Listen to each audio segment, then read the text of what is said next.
প্রিয় শিক্ষার্থী, আসসালামু আলাইকুম। আশা করি তোমরা সকলে ভালো আছো। আমি তোমাদের নাইম স্যার তোমাদের সাথে আছি। তোমাদের স্বাস্থ্য সুরক্ষা যেই সাবজেক্ট আছে সেটি নবম সেশন নিয়ে আমি প্রভাষক, United public school and college, Jamalpur. তো এসো শুরুতে আমরা আমাদের গত সেশন সেটাকে একটু রিভিউ করে নিই। এটাকে আমরা রিক্যাপ বলে থাকি। কি করেছিলাম আমরা গত সেশনে? আমরা শ্বাস প্রশ্বাসের ব্যায়ামের মাধ্যমে আমাদের সেশন শুরু করেছিলাম। শ্বাস প্রশ্বাসের ব্যায়ামের উপকারিতা সম্পর্কে জেনেছিলাম। শ্রেণীকক্ষের যে মূল্যবোধ সেগুলোকে আমরা চর্চা করেছিলাম। সকলে দলগত হয়ে দলের প্রত্যেকের জন্য আমরা উপহার তৈরি করেছিলাম। দলের সকলকে উপহার প্রদান করেছিলাম এবং ধন্যবাদ জ্ঞাপন করেছিলাম। উপহার দেবার যে উদ্দেশ্য সেটা সম্পর্কে জেনেছিলাম। কাবাডি কোর্ট সম্পর্কে জেনেছিলাম এবং স্কুলের সুবিধাজনক স্থানে আমরা কাবাডির কোর্ট তৈরি করেছিলাম। তো প্রিয় শিক্ষার্থী, এসো আমরা আমাদের নবম সেশন শুরু করি। তো নবম সেশনের শুরুতেই আমরা গত দিনের সেশনের যে ব্যায়াম সেটা আমরা করে নেব। সেটা কি ছিল তোমাদের অবশ্যই মনে আছে। দেখি অনেকে মনে করে বলতে পারো কি না। অনেকের হয়তো মনে আছে, হ্যাঁ, সেটা ছিল আমাদের শ্বাস প্রশ্বাসের ব্যায়াম। সঠিক বলেছ। তো সেটার জন্য গত দিনের মতোই নির্দেশনা, তোমরা ধীরে ধীরে নাক দিয়ে শ্বাস গ্রহণ করবে, কিছুক্ষণ শ্বাস আটকে রাখবে, এরপরে ধীরে ধীরে একই সময়ে মুখ দিয়ে তোমরা শ্বাসকে বের করে দিবে। সবাই এটি কতবার করবে? 3 বার করবে, যেভাবে এভাবে ছবিতে দেয়া আছে। কেমন? তো প্রিয় শিক্ষার্থী, চলো আমাদের যে শ্বাসের ব্যায়াম আছে সেটা শুরু করা যাক। তো তোমরা জানো এইটা দিয়ে আমরা শ্বাসের ব্যায়ামটা খুব সুন্দরভাবে করতে পারি। আমরা 3 বার করব। আজকে আমি তোমাদের সাথে করব না, আজকে তোমরা করবে। যখন করবে চোখ বন্ধ করে করবে। আগের দিন তোমরা চোখ খোলা রেখে করেছো, আমাকে দেখেছো এবং করেছো। আজকে করবে, আজকে চোখ বন্ধ করে করবে। যখন আমি বলবো শ্বাস গ্রহণ করো, শ্বাস গ্রহণ করবে। ধরে রাখতে বললে ধরে রাখবে। শ্বাস বের করে দিতে বললে শ্বাস বের করবে, আবার ধরে রাখবে, আবার শ্বাস গ্রহণ করবে। কেমন? তোমরা জানো প্রসেসটা, সেই অনুযায়ী কিন্তু তোমাদের এখন কাজ করতে হবে। এবং এই শ্বাসের ব্যায়াম গতদিন আমরা যেটা চোখ খোলা অবস্থায় করেছিলাম, আজকে চোখ বন্ধ করে করে দেখব কোনো পরিবর্তন হয় কিনা। সকলে প্রস্তুত হও। শ্বাস গ্রহণ করো, ধরে রাখো, শ্বাস বের করে দাও, আবার ধরে রাখো, আবার শ্বাস গ্রহণ করো, ধরে রাখো, শ্বাস বের করে দাও, আবার ধরে রাখো, আবার শ্বাস গ্রহণ করো, ধরে রাখো, আবার বের করে দাও, অপেক্ষা করো, আবার শ্বাস গ্রহণ করো, ধরে রাখো, ছেড়ে দাও। এই তো শেষ। প্রিয় শিক্ষার্থীরা, তোমরা এই শ্বাসের ব্যায়ামটি যখন করেছো, গতদিন চোখ খোলা রেখে করেছিলে, আজকে চোখ বন্ধ করে রেখে যখন ব্যায়ামটি করলে, তোমরা কেমন অনুভব করছো?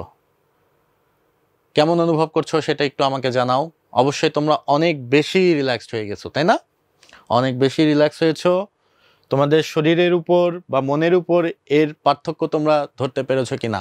চোখ খোলা রাখা অবস্থায় আর চোখ বন্ধ রাখা অবস্থায় তোমরা কোনো পার্থক্য দেখতে পাচ্ছ কিনা? হ্যাঁ, অনেকেই হয়তো বলছো, স্যার আমার মাথা ঘোরাচ্ছে। হ্যাঁ, এটা হবে, স্বাভাবিক, কোনো সমস্যা নেই।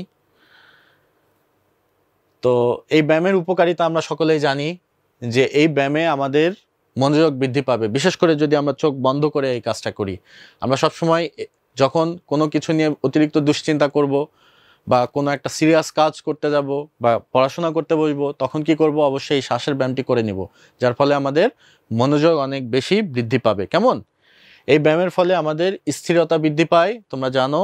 এবং এই ব্যায়ামের মাধ্যমে আমাদের মানসিক যে চাপ আছে, সব মানসিক চাপ সেটা কমে যায়। তো আজকেও আমাদের কিছু দলগত কাজ করতে হবে। যথারীতি বরাবরের মতোই আমাদের এই দলগত কাজের যে মূল্যবোধগুলো আছে সেগুলোকে আমরা চর্চা করব।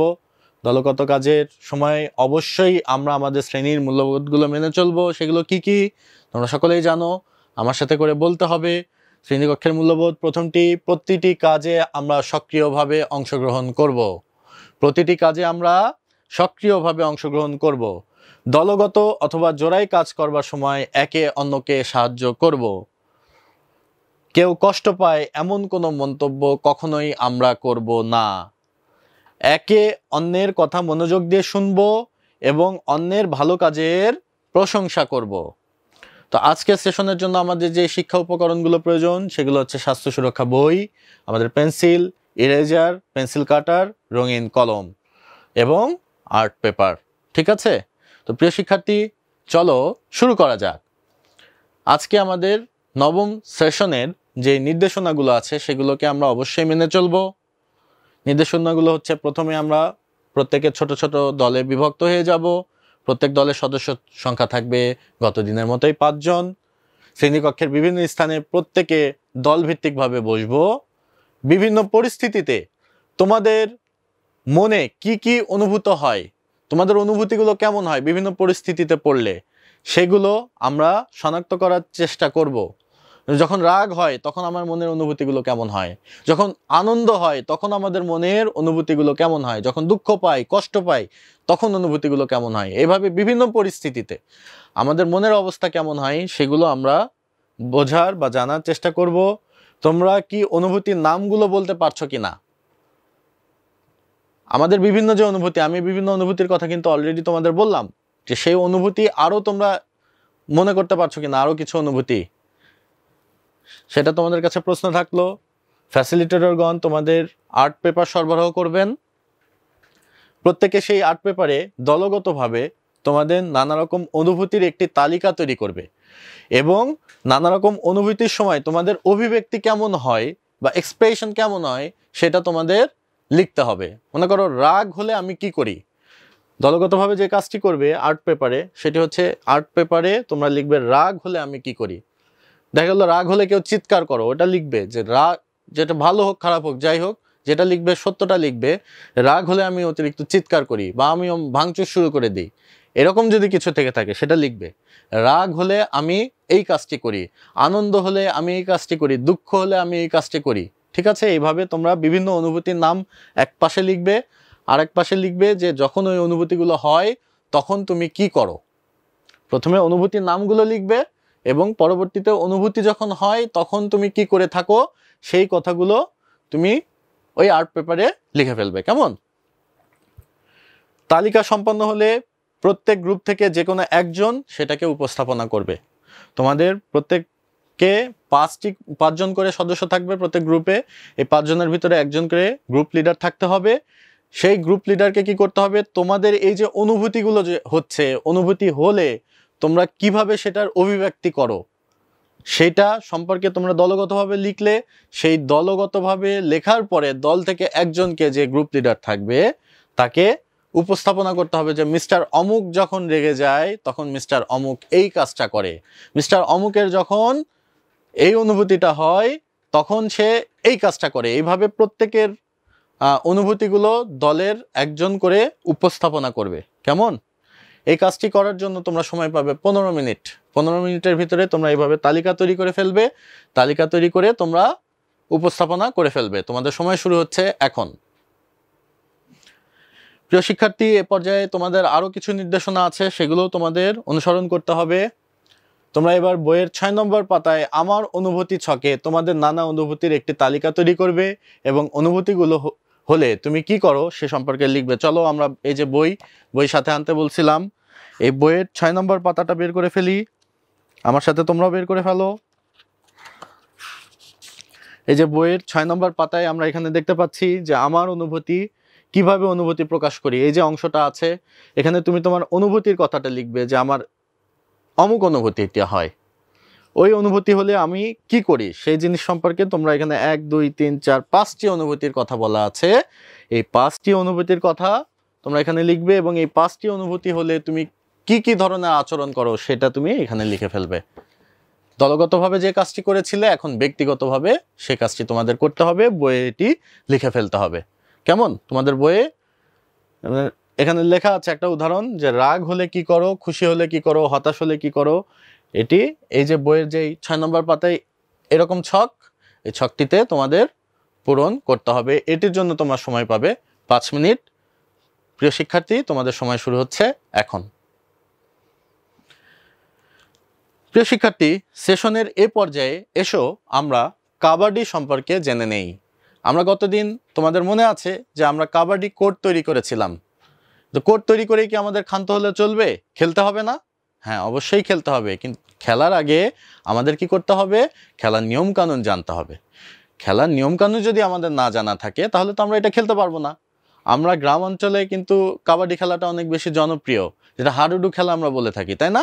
গ্রাম অঞ্চলে যে এই পদ্ধতিতে খেলা হয় হাডুডু, বিভিন্ন পদ্ধতিতেই কিন্তু খেলা হয়ে থাকে, কিন্তু আমাদের বিভিন্ন পদ্ধতিতে খেললে চলবে না। আমাদের সঠিক নিয়মটা জানতে হবে, সঠিক নিয়মেই আমাদের খেলতে হবে, তাহলে এটা আরও বেশি আনন্দদায়ক হবে এবং এর ফলে ইনজুরিও কম হবে, আঘাত পাওয়ার সম্ভাবনাটা কমে যাবে। কেমন? তো আমরা চলো যে জেনে নেই যে কাবাডি খেলা কিভাবে খেলতে হয়। কাবাডি খেলতে গেলে আমাদের কি কি নিয়ম অনুসরণ করতে হবে। চলো কাবাডি খেলার নিয়ম দেখে নিই। প্রথমে আমাদের কাবাডি খেলার জন্য যেটা প্রয়োজন হবে সেটা হচ্ছে দল। দলের প্রয়োজন হবে। তো প্রত্যেক দল কিভাবে গঠন হবে সেটা এখানে লেখা আছে যে প্রত্যেক দলে কমপক্ষে 10 জন প্লেয়ার থাকতে হবে। কতজন? কমপক্ষে, মিনিমাম কতজন প্লেয়ার থাকতে হবে? 10 জন প্লেয়ার থাকতে হবে। এবং সর্বোচ্চ কতজন প্লেয়ার হতে হবে? 12 জন। তো তোমাদের ক্লাসে যারা আছো এই মুহূর্তে অবস্থান করছো, তাদেরকে এমনভাবে বিভক্ত হয়ে যাও, ছেলে মেয়ে আলাদা হবে অবশ্যই, ছেলে মেয়ে আলাদা হয়ে দুটি দলে বিভক্ত হবে, দুটি তিনটি দলে বিভক্ত হয়ে যাও, যেখানে সর্বোচ্চ 12 জন টিমে প্লেয়ার থাকবে এবং কমপক্ষে 10 জন থাকবে একটি দলে। ঠিক আছে? তো এখানে মানে 7 জন একসাথে খেলবে, বাকি খেলোয়াড়রা বদলি খেলোয়াড় হিসাবে তারা থাকবে, তারা মানে বদল হবে এবং খেলবে। ঠিক আছে? মাঠে একসাথে খেলবে 7 জন, কোর্টের ভিতরে একসাথে 7 জন খেলবে এবং বাকিরা বদলি খেলোয়াড় হিসাবে তারা পাশে বসে থাকবে, নির্দিষ্ট স্থানে সিটিং ব্লক যেটা আছে সেখানে বসে থাকবে। খেলার সময় তোমরা জানো যে কাবাডি খেলার জন্য যেই সময়টা আছে, মানে কাবাডি খেলা হচ্ছে 3 ধরনের গ্রুপ নিয়ে খেলা হয়। একটা হচ্ছে পুরুষ এবং জুনিয়র বালক, একটা হচ্ছে মহিলা এবং জুনিয়র বালিকা, আর একটা হচ্ছে সাব জুনিয়র বালক বালিকা। তো তোমরা কোন গ্রুপের মধ্যে পড়েছো? সাব জুনিয়র বালক বালিকা। কারণ কি? তোমাদের সকলের বয়স হচ্ছে 16 বছরের কম। সাব জুনিয়র বালক বালিকার জন্য যেটা জরুরি যে 16 বছরের কম হওয়া, তাই না? এবং ওজন সর্বোচ্চ কত হতে হবে? তোমাদের ভর সর্বোচ্চ কত হতে হবে? 50 কেজি।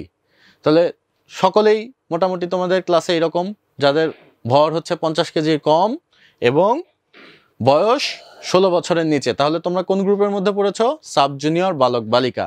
তাহলে আমরা সবগুলোই জেনে নেই, কিন্তু কোনটা ফলো করব সেটাও আমি তোমাদের বলে দিচ্ছি। খেলার সময় হচ্ছে পুরুষ এবং জুনিয়র বালকদের জন্য খেলার সময় হবে প্রত্যেক অর্ধে 20 মিনিট। কত মিনিট? প্রত্যেক অর্ধে 20 মিনিট। দুটি অর্ধ হবে, দুটি করে অর্ধ হবে, যেখানে প্রত্যেক অর্ধে সময় হবে 20 মিনিট, মাঝে বিরতি থাকবে 5 মিনিট।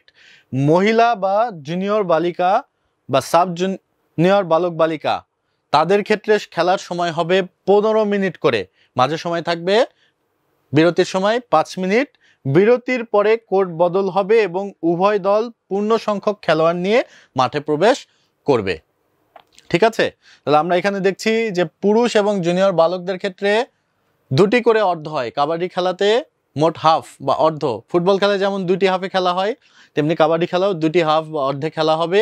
প্রত্যেক অর্ধের সময় হবে 20 মিনিট পুরুষ এবং জুনিয়র বালকদের ক্ষেত্রে। কিন্তু তোমাদের ক্ষেত্রে, তোমরা যেহেতু সাব জুনিয়র বালক বালিকা, তাদের ক্ষেত্রে এবং বালিকা এবং জুনিয়র বালিকা প্রত্যেকের ক্ষেত্রেই সময়টা এক। প্রত্যেকটা অর্ধ হবে 15 মিনিট করে, 5 মিনিটের বিরতি, তারপর আবার 15 মিনিটের খেলা। ঠিক আছে?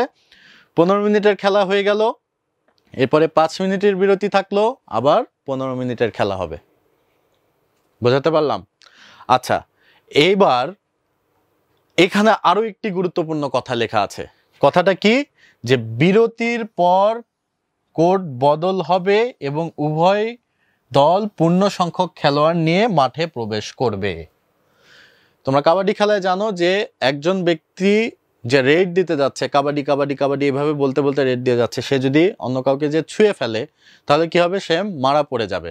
তার কোর্টে যে যদি ছুঁয়ে ফেলে তাহলে সে মারা পড়ে যাবে। অথবা যে কাবাডি কাবাডি বলে রেড দিতে যাচ্ছে, যে রেইডার, তাকে যদি সবাই ধরে ফেলে সেও কিন্তু মারা পড়ে যাবে, তাই না? মারা পড়ে যাবে, তার মানে সে কিন্তু আর খেলতে পারবে না। অবশ্য পরবর্তীতে আবার রিভাইভ দিলে সে খেলতে পারবে, সেটা ভিন্ন কথা, সেটা আমি পরে আসব। এমন অবস্থায় যদি হাফ টাইম হয়ে যায়, দেখা গেল তোমার দলের 7 জন প্লেয়ার খেলছো মাঠে, 3 জন মারা পড়ে গেছে, এখন কতজন আছে? 4 জন আছে। 4 জন আছে, এখন হাফ টাইম হয়ে গেছে। তখন কি হবে?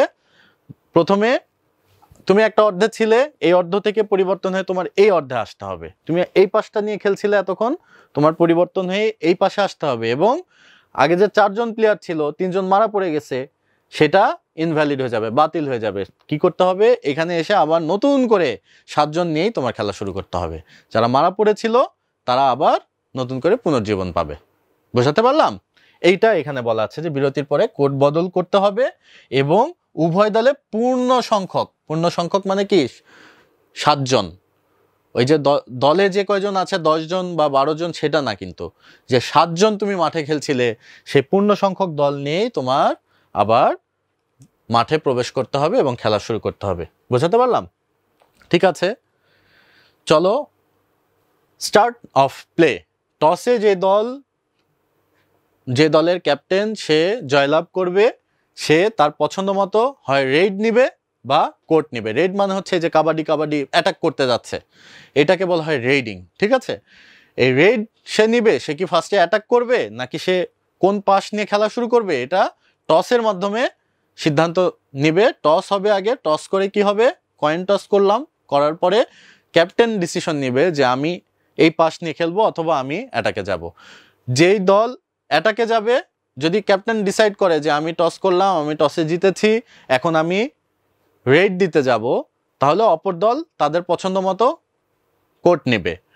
আর যদি ক্যাপ্টেন টসে জিতে সাইড যদি নেয় যে আমি এই অর্ধ থেকে শুরু করব, আমি ডান পাশের এই অর্ধ থেকে শুরু করব, তাহলে বাম পাশের অর্ধটা তারা নিবে এবং তারা রেডে আসবে। ঠিক আছে, তো এরপরে যেটি আছে রেড, যে কথাটা আমি বারবার করে বলছিলাম যে অ্যাটাক করতে যাওয়া, কাবাডি কাবাডি বলে অ্যাটাক করতে যাওয়া, রেড। তাহলে রেডটা কি? দম নিয়ে একজন খেলোয়াড় এর বিপক্ষ দলের কোর্টে হানা দেওয়ার প্রক্রিয়াকে রেড বলে এবং এই খেলোয়াড়কে বলা হয় রেইডার। যে রেড দিতে যাচ্ছে তাকে বলা হয় দম নিয়ে।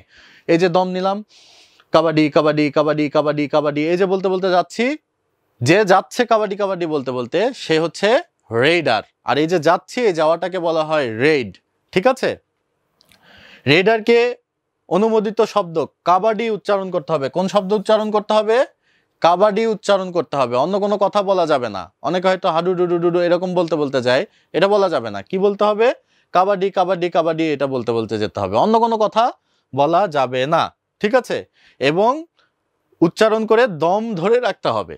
তো একটি রেড সম্পন্ন করার জন্য 30 সেকেন্ড সময় পাবে এবং সফল রেডের জন্য তাকে অবশ্যই বক লাইনে প্রবেশ করতে হবে। তোমাদের কোর্ট ছিল, কোর্টের ছবিটা তোমরা বের করে ফেলো, অথবা কোর্টের কাছে তোমরা যদি চলে যাও, তোমরা দেখতে পাবে যে বাক লাইন বা বক লাইন নামে একটা অংশ আছে। ওই অংশ একজন রেডারকে অবশ্যই পার করে আসতে হবে, তা না হলে সেটা আনসাকসেসফুল রেড হয়ে যাবে। এবার এখানে আরো একটা গুরুত্বপূর্ণ কথা আছে যে দম ধরে রাখতে হবে এবং 30 সেকেন্ড তা সময় পাবে। এখন দম ধরে রাখা, এটা যদিও আমাদের নিয়ম বলে দম ধরে রাখতে হবে, কিন্তু এটা ম্যান্ডেটরি নয়, মানে এটা বাধ্যতামূলক নয়। এটা অনেক প্রক্রিয়া আছে, যেমন কাবাডি কাবাডি কাবাডি কাবাডি, আমি কিন্তু নিঃশ্বাস নিচ্ছি এবং বলছি, তাই না? এটাও করা সম্ভব, কিন্তু এটা ইন্টারন্যাশনাল লেভেলে। এটা তোমাদের লেভেলে এটার প্রয়োজন নাই, কারণ ওখানে অনেক অত্যাধুনিক স্টপ ওয়াচ ব্যবহার করা হয়, যেটা তোমাদের এখানে কিন্তু স্টপ ওয়াচ থাকবে না যে 30 সেকেন্ডে তুমি শেষ করে আসবা, এটা কিন্তু সম্ভব না আমাদের এখানে স্টপ ওয়াচ ব্যবহার করে। আমরা সাধারণত কোন ধরনের স্টপ ওয়াচ ব্যবহার করব? সর্বোচ্চ গেলে আমাদের মোবাইল বা আমাদের হাতে হ্যান্ড স্টপ ওয়াচ থাকতে পারে, সেটা দ্বারা কিন্তু অ্যাকুরেট 30 সেকেন্ড মেজার করা এটা কিন্তু আমাদের দ্বারা সম্ভব না। তাহলে আমরা কাবাডি দম কেন ধরে রাখতে হয়? যতক্ষণ দম আছে ধরে নেওয়া হয়, সাধারণত একজন মানুষের 30 সেকেন্ড দম থাকে। বুঝতে পারলাম? এখন তুমি যদি অতিমানব হয়ে থাকো, তোমার 2 মিনিটও থাকতে পারে, তুমি 2 মিনিট ধরে রেড দিতে পারো, সমস্যা নেই। আমাদের এই প্রত্যন্ত অঞ্চলে এই জন্য দমের দিকে বেশি প্রভাব দেওয়া হয়, তবে দম চুরি করা যাবে না। কেমন? আচ্ছা, তো পয়েন্ট সিস্টেমটা কেমন? পয়েন্ট সিস্টেম হচ্ছে বিপক্ষ দলের কোর্টে প্রবেশ করে যে রেইডার, সে যদি বিপক্ষ দলের কোর্টে প্রবেশ করে রেইডার যতজন খেলোয়াড়কে স্পর্শ করবে এবং সফলভাবে নিজের কোর্টে ফিরে যাবে, তার দল তত পয়েন্ট পাবে এবং সেই সকল খেলোয়াড় মরা হবে। ঠিক আছে, আমি রেড দিতে যাচ্ছি কাবাডি কাবাডি কাবাডি বলে, আমি 5 জনকে ছুঁয়ে আমি চলে আসলাম আমার নিজের কোর্টে, তাহলে কত পয়েন্ট পাবো? 5 পয়েন্ট পাবো। কিন্তু আমি যদি ধরা খাই, ওখানে আমি সবাইকে ছুঁয়েছি, 7 জনকে ছুঁয়েছি, কিন্তু 7 জন এসে আমাকে ধরে জাপটা ওইদিকে টেনে নিয়ে চলে গেল, তাহলে কি হবে? বিপক্ষ দল 1টা পয়েন্ট পাবে। ঠিক আছে, বিপক্ষ দল 1টা পয়েন্ট পাবে। এবং মরার সিস্টেমটা কেমন দেখো, আমি যাচ্ছি রেড দিতে কাবাডি কাবাডি কাবাডি বলতে বলতে যাচ্ছি, যে আমি কি করলাম, আমি 2-3 জন, মনে করো 3 জন প্লেয়ারকে আমি ছুঁয়ে চলে আসলাম, 3টা পয়েন্ট পেলাম এবং ওই 3 জন প্লেয়ার মরা হবে। তারা আর তখন খেলতে পারবে না, তখন আর খেলতে পারবে না। ঠিক আছে, খেলতে পারবে না। ওদের দলে তখন প্লেয়ার কতজন হয়ে গেল? 7 থেকে 3 জন মার গেল, তাহলে 4 জন প্লেয়ার আছে, ওই 4 জন খেলবে। ওই 4 জন থেকে দেখা গেলো আরেকজন কাবাডি কাবাডি বলতে বলতে রেড দিতে এসে আমাদের কয়েকজন প্লেয়ারকে মেরে দিল। এবার আমাদের দলেরও কিছু প্লেয়ার তখন বসে যাবে, অপোনেন্ট টিম পয়েন্ট পাবে, তাকে ধরে ফেললাম, এবং আমাদের টিমের কিছু প্লেয়ার তখন মরা হবে। বোঝাতে পারলাম? এবার আমি যদি ধরা খেয়ে যাই, আমি কাবাডি কাবাডি বলতে বলতে যে যদি ওদের স্পর্শ করলাম, আসতে পারলাম না আমার কোর্টে সফলভাবে, আমি আবার ব্যাক করতে পারলাম না, আমি যদি ধরা খেয়ে যাই, তারা 1টা পয়েন্ট পাবে এবং আমি মরা হয়ে যাব। বুঝতে পারলাম? এখন এখানে রিভাইভ নামে একটা বিষয় আছে, যেটা আমি তোমাদের শুরুতে বলেছি। রিভাইভটা কি? মনে করো আমার দলে আমি খেলা শুরু করেছি 7 জন প্লেয়ার নিয়ে, ওই দলও খেলা শুরু করেছে 7 জন প্লেয়ার নিয়ে। এবার আমি ওদের গেলাম যে 2 জনকে মেরে আমি চলে আসলাম, 2টা পয়েন্ট আমি পেলাম, সফলভাবে আমার কোর্টে চলে আসলাম। 2টা প্লেয়ার তো মরা হয়ে গেল, তাই না? 2টা প্লেয়ার মরা হলো, তারা কোর্ট বাইরে যেয়ে বসে পড়লো সিটিং ব্লকে। এবার ওদের দলের দেখা গেল একটা প্লেয়ার আসলো, এসে আমাদের দলের 2 জনকে আবার মেরে দিল, তাহলে আমার দলের 2 জন আবার কি করবে? তারা বসে পড়বে। তারা যে 2 জনকে মারলো অপোনেন্ট টিম, তার বিপরীতে ওই যে 2 জন মারা গিয়েছিল, সেই 2 জন প্লেয়ার আবার মাঠে প্রবেশ করতে পারবে। এই ঘটনাটাকে বলা হয় হচ্ছে রিভাইভ। এখন প্রশ্ন চলে আসে যে যদি একজন প্লেয়ারকে মারে, অপোনেন্ট টিম যদি এসে একজন প্লেয়ারকে মারে, তাহলে কি হবে? যদি একজন প্লেয়ারকে মারে, তাহলে একজন ব্যক্তি রিভাইভ পাবে, আর একজন পাবে না। এটা ক্যাপ্টেন ডিসাইড করবে, ক্যাপ্টেনের সিদ্ধান্ত যে কোন প্লেয়ার উঠবে আর কোন প্লেয়ার উঠবে না। ঠিক আছে, এখন আরো একটা প্রশ্ন চলে আসে, স্যার যদি 3 জন প্লেয়ার বা 5 জন প্লেয়ারকে সে যদি এসে আবার মেরে দেয় আমাদের, তাহলে কি হবে? 3 জন বা 5 জন হলে রিভাইভ, যেহেতু 2 জন প্লেয়ার মারা গেছে, তাহলে আমার অতিরিক্ত রিভাইভের কোনো সুযোগ নেই, তাহলে আমার 2 জন প্লেয়ারকেই আনতে হবে। 5 জনকে মেরে গেলেও আমার ওই 2 জনই যেহেতু মারা পড়েছে, তাহলে আমি মূলত ওই 2 জনকে আনতে পারবো, কারণ আমার মরা প্লেয়ার 2 এর বেশি নেই, যদিও আমার এখানে 5 জন মারা পড়েছে। ঠিক আছে, এই ঘটনাটাকে বলা হয় হচ্ছে রিভাইভ। তো এখানে বিপক্ষ দলের খেলোয়াড়দের অ্যান্টি রেডার বলা হয়। আমি রেড দিতে যাচ্ছি, কাবাডি কাবাডি বলে যাচ্ছি, যারা ডিফেন্স করছে তাদের বলা হচ্ছে অ্যান্টি রেডার। কিন্তু রেডার যদি নিজের কোর্টে ফিরে আসতে অসফল হয়, অর্থাৎ তাকে যদি অ্যান্টি রেডার বা অ্যান্টি রেডার্স ধরে ফেলে, তবে রেডার মারা হবে এবং বিপক্ষ দল 1 পয়েন্ট পাবে এবং তাদের 5 সেকেন্ড সময়ের মধ্যে রেড দিতে আসতে হবে। এখানে আরো একটা, এই কথাগুলো কিন্তু আমি সবই আলোচনা করেছি, শুধুমাত্র এইটুক বাদে, যে তাদের 5 সেকেন্ড সময়ের মধ্যে আবার নতুন রেড শুরু করতে হবে। তার মানে আমাকে ধরে ফেললো, আমি রেড দিতে গেলাম, আমাকে ধরে ফেললো, ধরে আমি বের হয়ে যাব, তার 5 সেকেন্ডের মধ্যে তাদের আবার নতুন রেডে আসতে হবে। ঠিক আছে, সময় নষ্ট করা যাবে না। তো বোনাস পয়েন্ট, এখানে আরো একটা ব্যাপার আছে, বোনাস পয়েন্ট। তোমাদের কোর্টের ওই যে বোনাস লাইন, তোমরা দেখেছো বোনাস লাইনটা কিন্তু অনেক ভেতরে, তাই না? বোনাস লাইনটা অনেক ভেতরে না কোর্টের? যদি কোনো রেইডার ওই বোনাস লাইন ছুঁয়ে আসতে পারে, বোনাস লাইন যদি ছুঁয়ে আসতে পারে, তাহলে সে একটি বোনাস পয়েন্ট পাবে। তবে এক্ষেত্রে একটা বিষয় আমাদের মাথায় রাখতে হবে, যে বোনাস পয়েন্ট কিন্তু সবসময় পাবে না। বোনাস পয়েন্ট পেতে গেলে অ্যান্টি রেডারদের অন্তত 5 জন সদস্য কোর্টে থাকতে হবে। অন্তত 5 জন সদস্য যদি অ্যান্টি রেডারদের থেকে থাকে, তখন রেডার রেড দিতে গিয়ে বোনাস লাইন ছুলেই শুধুমাত্র তখন সে বোনাস পয়েন্ট পাবে। অন্যথায় দেখা গেলো একজন প্লেয়ার আছে, সে তো খুব আরামে যে বোনাস পয়েন্ট ছুঁয়ে 1 পয়েন্ট নিয়ে চলে আসতে পারে, তাই না? তখন এই জন্য সে বোনাস পয়েন্টটা পাবে না। বোনাস পয়েন্ট তখন পাবে শুধুমাত্র যখন 5 জন বা এর অধিক প্লেয়ার যখন কোর্টে থাকবে, তখন যদি সে বোনাস লাইনটা ছুঁয়ে আসতে পারে, এটা তার কৃতিত্ব। এই কৃতিত্বের জন্য সে 1টি পয়েন্ট বোনাস পাবে।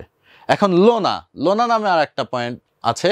ক্রিকেটে যেমন অল আউট, ক্রিকেটে একটা টিমের যখন সবাই আউট হয়ে যায়, এটাকে আমরা কি বলে থাকি? All out. এখানেও কিন্তু অল আউট নামে একটা ব্যাপার আছে কাবাডিতে, যে একটা প্লেয়ার, একটা টিমের সবাই মার হয়ে গেছে, যতবার সবাই মার হয়ে যাবে প্রত্যেকবার 2টি করে পয়েন্ট বোনাস পাবে অল আউট করার জন্য। যতবার সবাই মার হয়ে যাবে, যতবার, সেটা যদি 3 বার 5 বার 7 বার 10 বার যে কয়বার হোক না কেন, যে কয়বার অল আউট হবে এই সময়ের মধ্যে প্রত্যেকবার 2টি করে অতিরিক্ত পয়েন্ট তারা পাবে। তার মানে কি, মনে করে প্রথম একজন রেডার রেড দিতে গেল, কাবাডি বলতে 7 জনকেই মেরে আসলো, 7 জনকে মেরে আসলে কি হবে বলতো?